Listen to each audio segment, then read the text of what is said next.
Hello, and welcome to this conversation as part of the World Eating Disorders Action Day. My name is Mari Carmen Diaz, and I have the privilege of being part of IADEP as the Director of International Affairs. Today, we come together from different countries and backgrounds, united with one shared purpose to bring visibility, reflection, and action to the challenges that eating disorders represent in our communities. This roundtable is meant to create an honest and meaningful dialogue among IADEP chairs who, through their experience and cultural realities, work every day to raise awareness and fight stigma that still surrounds these illnesses. During this time, we hear each participant's voice, experience, and perspectives, who they are, the challenges they face in their clinical work, and how we can continue building more human and inclusive spaces for people living with an eating disorders and for their families. Thank you for being here today and for being part of such an important conversation. I hope this meeting allowed us not just to share experiences, but also strengthen our IADEP community commitment to mental health and eating disorders awareness. So glad to have you here and welcome to this conversation. So, who wants to go first? And let us know who they are. Thank you so much, Mari Carmen. So my name is Zuzanna Gajowiec, and I'm from Ireland. Well, I'm originally from Poland, but I live in Ireland 22 years now. I'm a clinical psychologist and a family therapist, and I work in eating disorder field for 13, 14 years. Thank you. Thank you, Andrew. Andrew Sofin. Hi, so I'm Andrew Sofin. I'm in Canada, j'habite à Montréal, so I'm bilingual, just like many Canadians.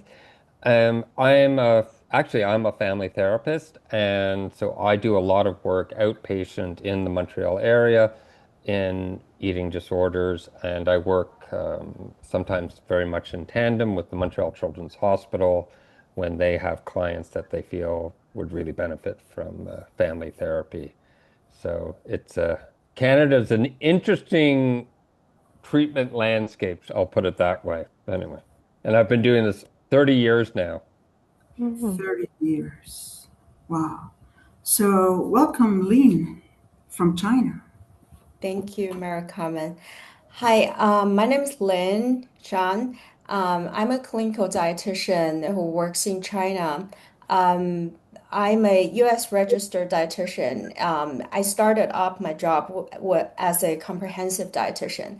Then I guess the first time I started working with eating disorders is around 8 years ago.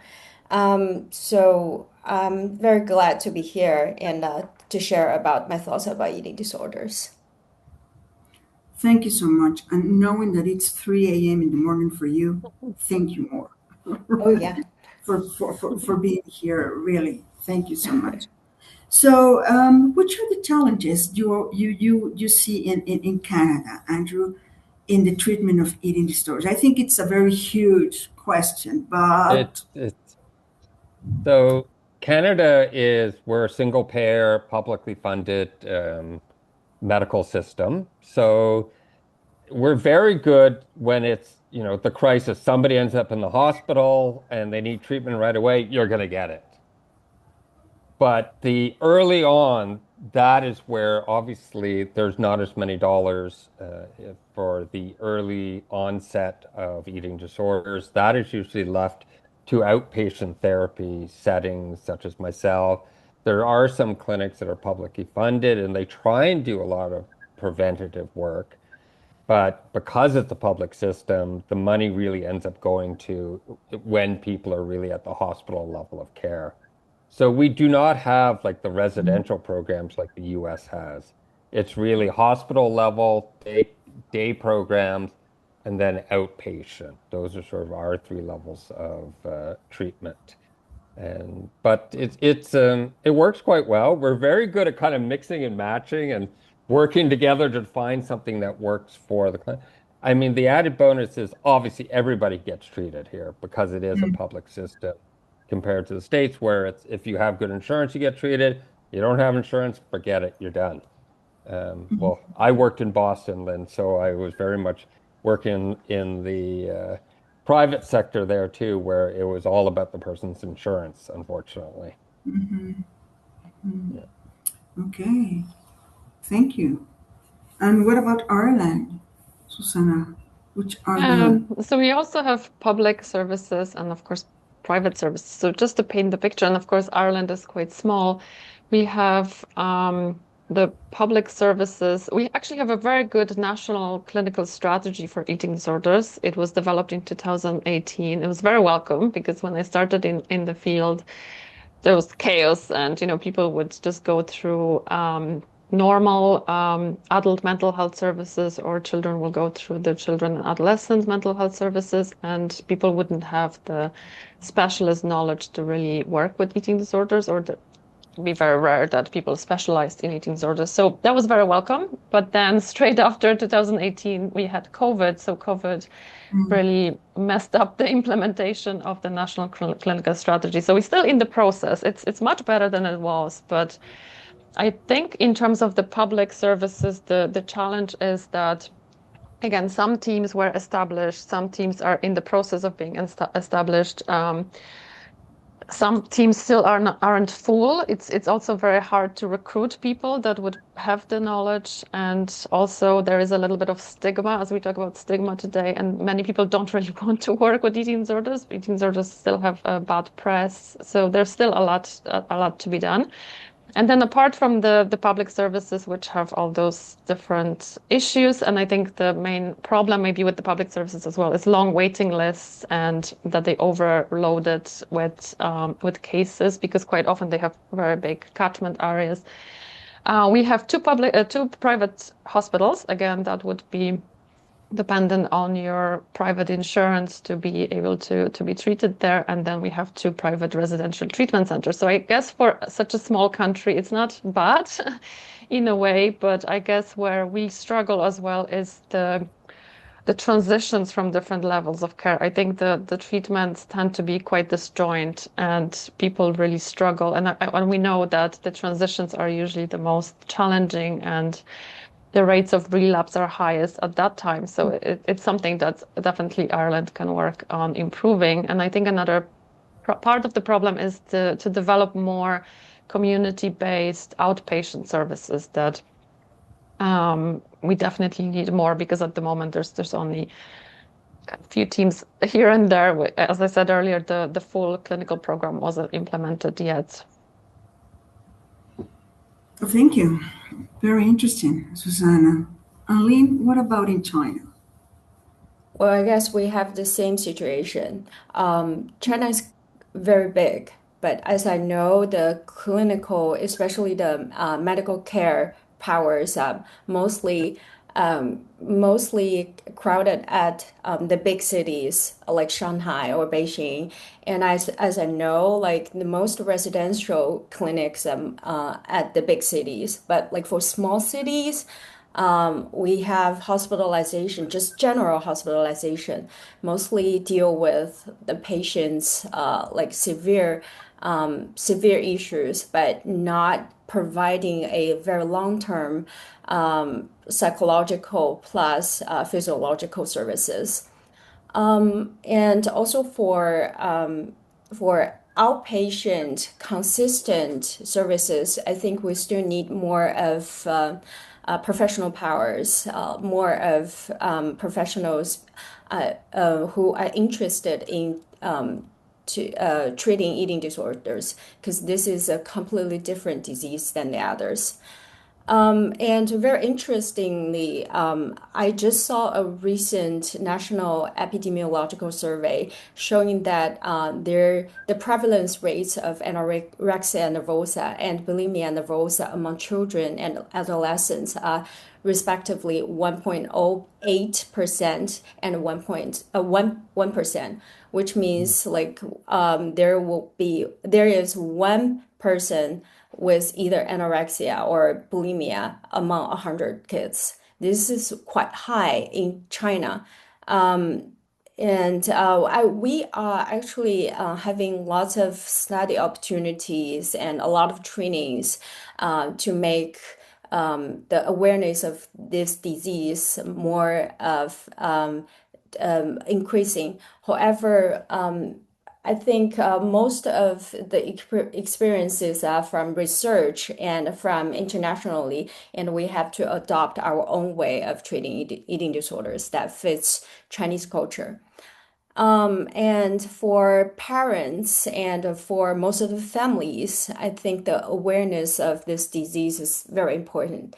Like for a lot of patients who's, especially the family who started to know this disease, it takes a very long time. The first time they aware of the issue of the problem of the problem is that they probably go to like GI doctor or go to different doctors, and finally they will be referred to a psychiatrist. But this might take a very long time and a very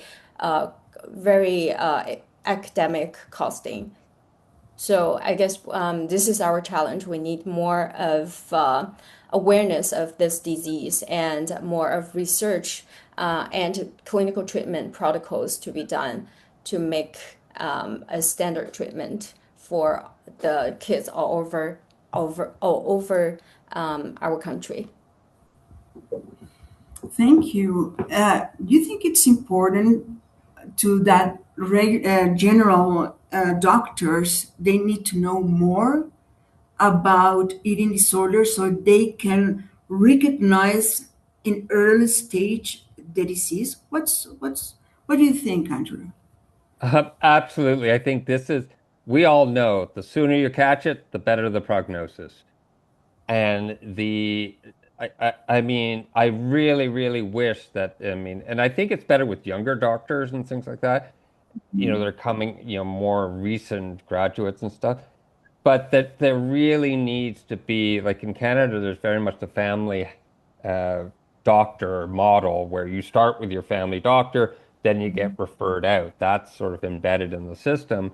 And obviously, it becomes a bit of almost like a crapshoot of some doctors are very knowledgeable and some are not at all knowledgeable. So that preventative education piece, I think, would make all the difference, because obviously, because if you let it, as we all know, the longer it goes, the more likely we're going to end up with a hospitalization, which, at least in Canada, they're a lot more invested in preventative because they're trying to keep people out of the longer term program. We do have specific eating disorder programs in hospitals tailor-made for eating disorders, but you can imagine the wait lists, for those. It's once again, it's more confined to the big cities like Montreal, Toronto, Vancouver.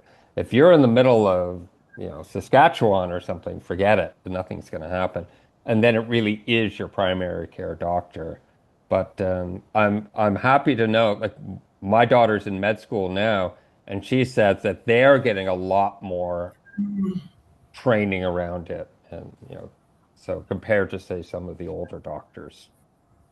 And Zuzanna, do you think that's Yeah. So this is really interesting because last year the Irish chapter had this ED informed campaign. So we really wanted to, it was a social media campaign. So we just wanted to actually, it was directed towards the first responders. So we were thinking about GPs, and we don't have any data for Ireland, but Ireland usually kind of is quite similar to UK. So there is some data from UK that doctors get like 2 hours, if any, training on eating disorders. So it is quite low. And the doctors we spoke to, actually, they said that there was just mention, just maybe they knew the diagnosis, but there would be no depth or no kind of deeper understanding of eating disorders. So we focus on the GPs, coaches, or people working in sports, because again, some sports would really increase the possibility of people developing eating disorders, which is unfortunate, and then teachers. So it actually went quite well, but I think the group, which is very interesting, but the group that responded the best to our campaign were the sports coaches. So we actually trying to develop more courses and provide them with more information. But I was very hopeful that there was a group that really was so open to learn more, to not cause harm, to really learn about safely coaching kids and coaching people and making sure that sport is good for us rather than causes some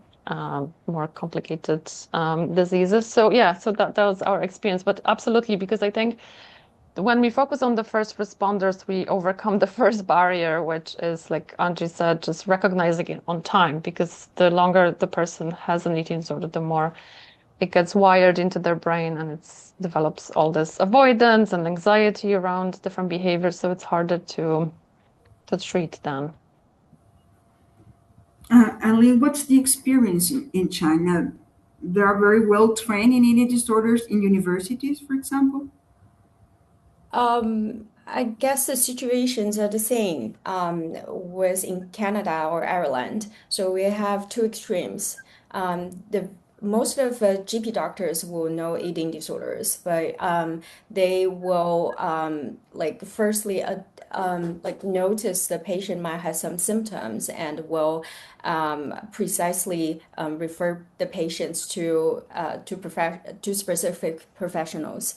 Well, but for some of the specialists, like eating disorders is not commonly known in China. So like I still remember like 8 years ago, when we were treating patients and the patients would say different doctors, but the patients and families will hear different opinions about this disease. So this really confuses the patient and families.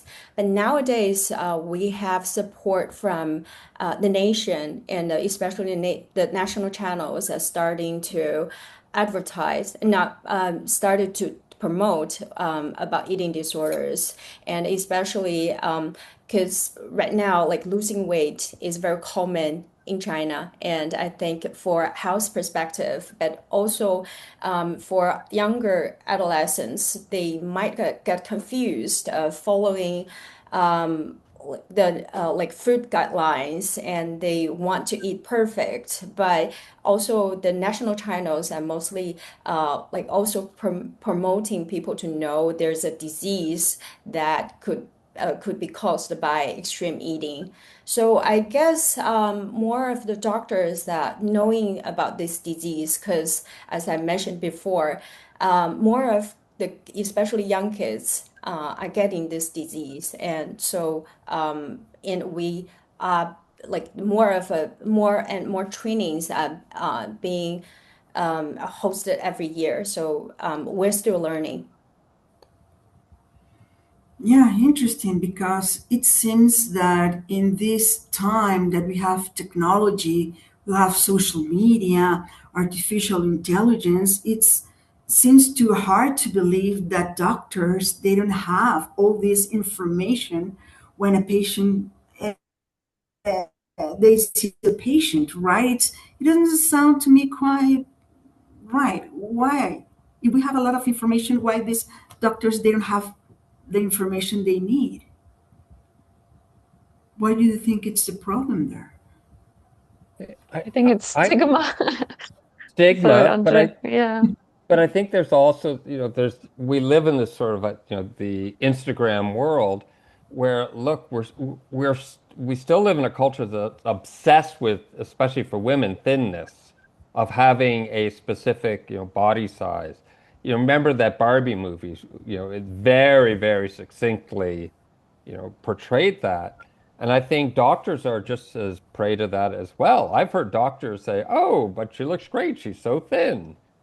You know, it's so embedded in the culture. And then I do a lot of family therapy, and when you're getting Mhm, sometimes, parents also saying, maybe the child was a mhm. little on the heavier side when they were younger, and then they sort of get into teens and and then they're being praised for being so thin, and then they're getting attention, from classmates and its popularity and the clothing size. Remember, famously, Brandy Melville didn't sell the higher sizes. So if you look at it from a social construct, I mean, you're fighting against a whole culture. I mean, at least in North America, you absolutely are. And yes, everybody says, body positivity and everything, but then, just pick up any, like I'm going to be old, so like pick up any magazine, not magazines anymore. But put it this way, on Instagram, what are the posts that get the most likes when somebody Mhm. fits the Or for, beauty ideal or standard? And we're still mhm, dealing with that. mhm. So Yeah. agreed. Yeah. Well, Yes. like in China, I found very interesting that I heard the most shocking information about stigma is from schools. So Mm. we last time I got a patient was sharing with me that she started to lose weight only because the school grades on BMI. So if the kid is over the BMI of 23, and there will be the PE class scores will be deducted only because of the signs of overweight. Uh, So I think this will be very hard for younger children and adolescents to be aware and to accept their own body shape. And I have patients even questioning about their parents. You wanted me to control my weight, and why you are forcing me to eat and to regain the weight that I spent so much of time to lose right now? It's a hard yeah. question, and sometimes the patient will be in a very hard dilemma, either to follow the trend, like Andrew said. It means popularity. It means that more kids will like them, and even the teachers and doctors. And the other side is about health, but how to keep the balance, I think is quite hard. Right. And then fashion. Look at all of the fashions. So much of it is absolutely directed at a certain body shape and size. It's so we're dealing with it's so multifactorial.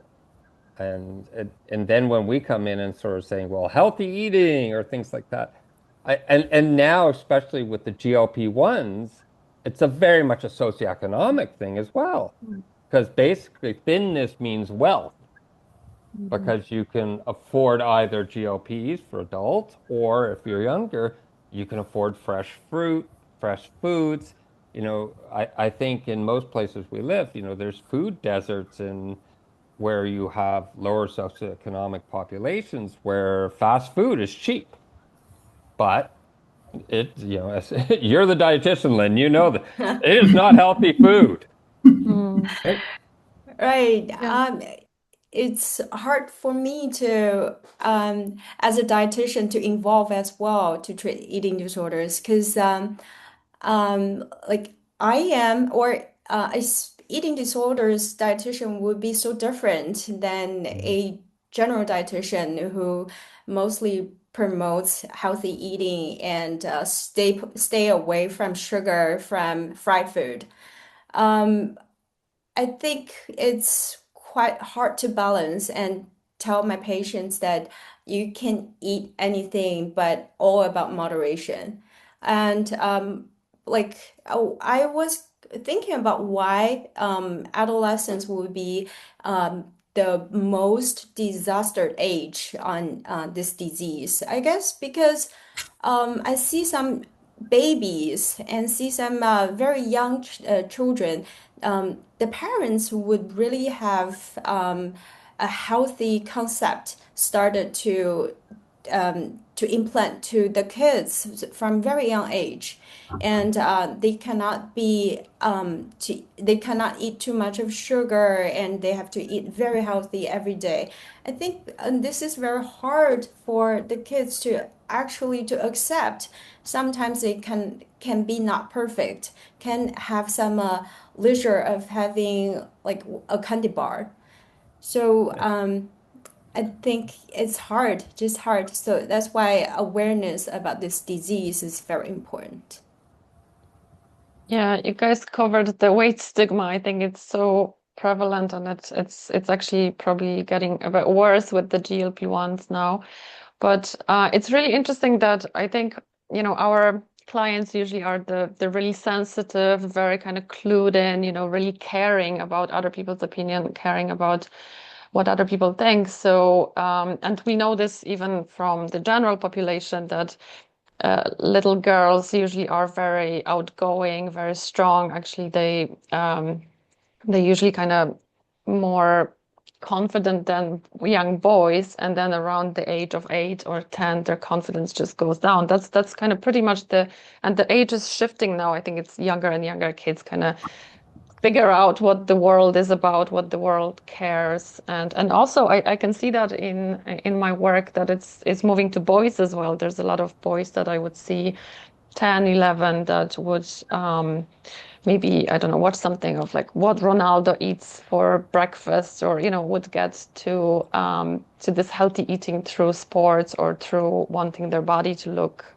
very muscular and very healthy and strong. So yeah, it's really the culture is really influencing the scene and really harms, especially the people who care the most. Of course, eating disorder, it's usually perfect storm of different things. It's not just one thing, but definitely the culture influences that very hard. But I also wanted to say about the stigma in the field, even in the eating disorder field. There was a very worrying research recently that compared how good AI would be at diagnosing eating disorders versus professionals. So I'm very bad with numbers. I can never remember numbers, but it kind of just showed. So they fed AI this general kind of vignette or a very typical eating disorder. So all the behaviors were very, very typical, and they just changed the weight. So the first one was kind of emaciated, the second one was more normal weight, and the third one was overweight.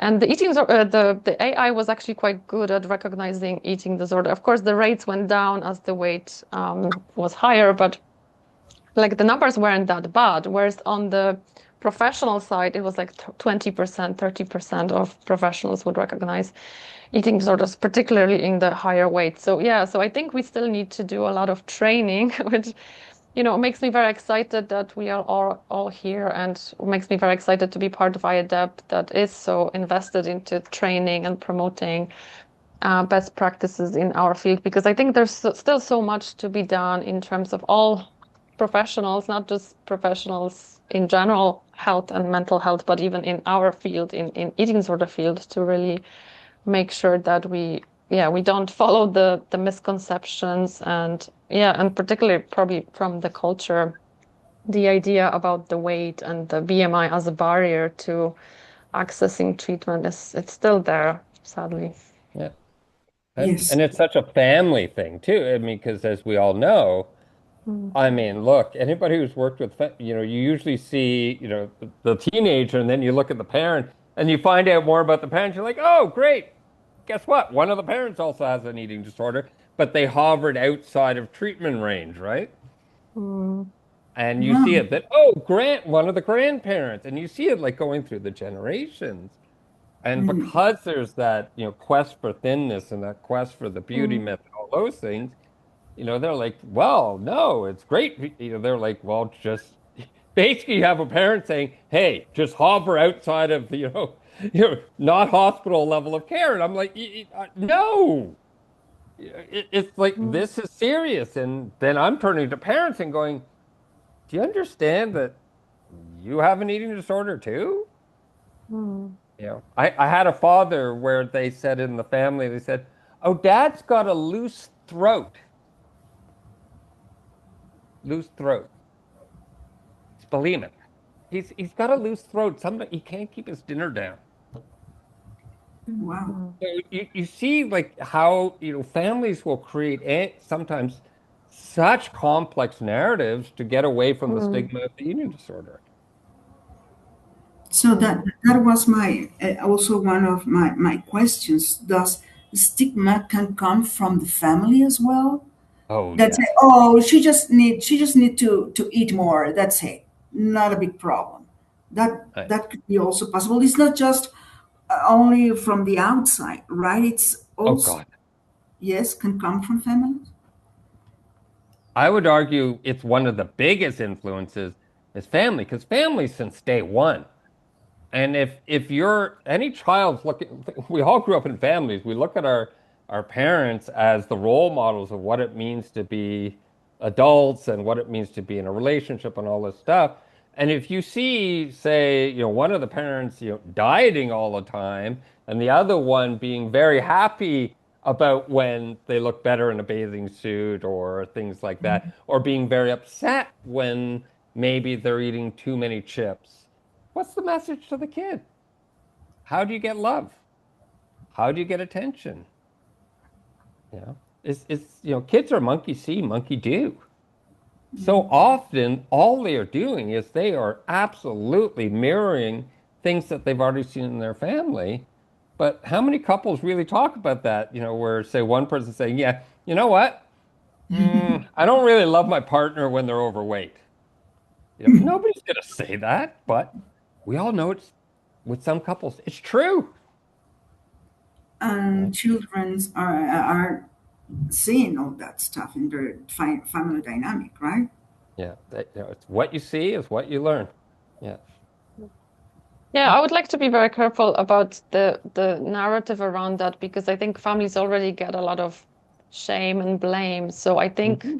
it's really important that we kind of maybe look at it from a broader perspective that I I think families yeah. really want the best to their kids. So if the culture is what it is, and Hmm. it is really easier to navigate this world when you're 10 Hmm. or there is certain like good bodies bad bodies kind of narrative that families I think want to protect their kids or sometimes they just don't have the awareness of Yes. what it means or how it's even perceived. So I think it is our job to really help. So we often think about that there's a lot that the families need to change. And it's sometimes Hmm. hard to talk about this without blaming and shaming or Hmm. without making Yes. them feel bad about it. But there's definitely loads that they need to change. Even if there is not much weight stigma, I think they still need to change a lot in the process of recovery because they are used to dealing with that person when they're rational and now quite often with the eating disorder they're not as rational as they were before so they still need to learn new skills and they still need to approach them differently and I think all this information about how the brain works and how we can Mm. co-regulate someone, how the families, Yeah. which are the most or the best equipped to co-regulate because they have that relationship with the person. So whatever they say is going to work for the recovery or is going to also sabotage recovery if it's not helpful. I think including families and coaching them and supporting them is a key thing. Um, so just the way Good we point. maybe talk about this is important. Mm. Yeah. Yes, I'm talking amongst professionals. When you're with the family, obviously you're trying to do it with empathy and compassion and try and help. It's unfortunately I usually end up getting the families where they're literally this is they're this is hospital, this is really everything has hit the proverbial fan, which is such a hard place. Yeah, I wish, I don't know about you guys. I mean, I'm off. I wish I was being brought in really, really early in the process, Oh, but absolutely. Yeah, yeah. It's so because that's another thing that I think families, if they're not educated, they can actually, again, not their fault, but by just panicking or not understanding and trying their best in this stressful situation, sometimes they can make the situation worse as well. So I think involving and educating families early on would make such a big wouldn't that be difference great? to the outcome. Wouldn't that be Absolutely. great? Yeah, I found the most challenging would be if the parents, if the family would be in denial of this disease. Yes. Like Mm. uh what the parents feel of the kids are successful of losing weight, they might be congratulating this kid of Yeah. trying really hard, and sometimes they do not the family cannot accept their kids are not being perfect Mm. of like gaining back the weight and staying at overweight range. And also, like at the end of this treatment, I think it's always a hard topic of discussing about the body appropriate weight, making the kids accept about their maybe their not perfect weight. And also, this could be hard for the parents as well. And I sometimes notice two extremes.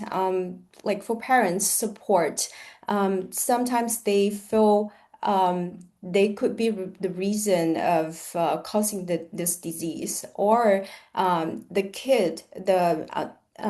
kid might cause the disease. So they either be like too try to avoid the conflict, or they could be like blaming the kids not eating very well and being like being really like trying to like force the kids to eat. So two extremes, and I totally agree that family support and the treatment from the beginning would be very important.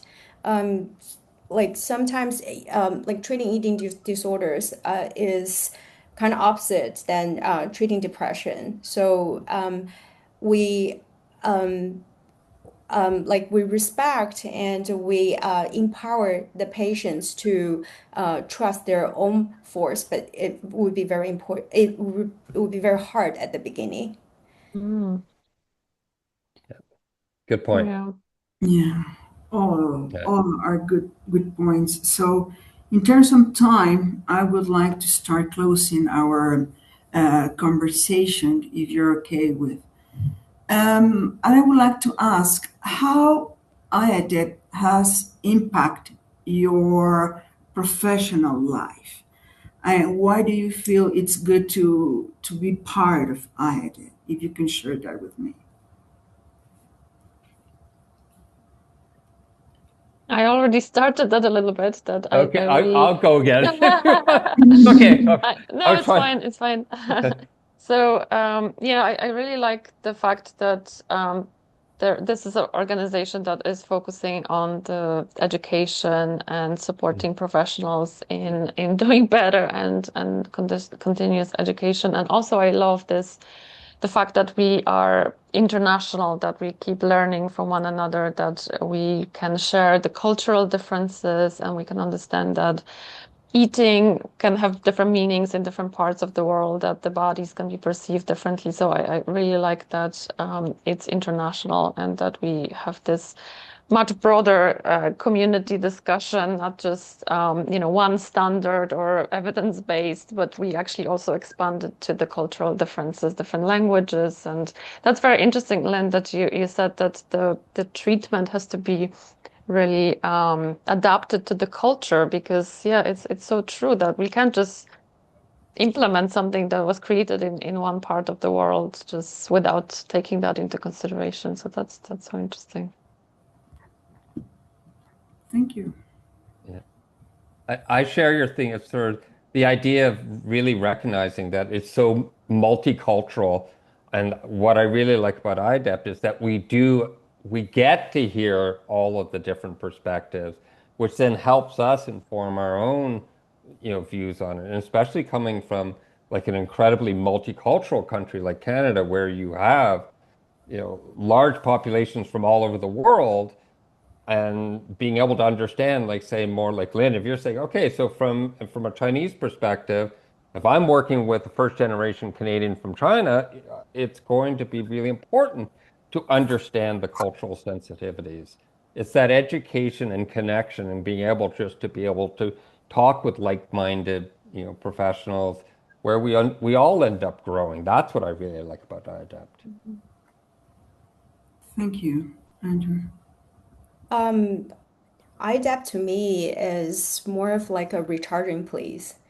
Sometimes I feel like myself is low in energy, and especially I get stuck with treating patient, and I think I receive tons of evidence-based articles, and um, like I also like the certification process of IDAP. So going through all the steps make me more competent on treating the patients. And totally agree with Rosanna and Andrew. It's very multicultural discussion make me realize that different cultures would face different barriers, and but definitely there have some common places that I can borrow with. So so this international environment is very important. Well, Zuzanna, Lynn, Andrew, thank you very much for your time in this special day for the eating disorders world. I thank you a lot for being here, and we'll keep in touch. We keep the conversation going. Okay? Thank you, Mary Yeah, we Carmen. will. Thank you Thank so you so much. much. Good talking to all of you. Thank Take you. care. Thank you. See Thank you all, you. guys. See you soon. Bye. Bye bye. See Thank ya. you. Bye bye. Bye.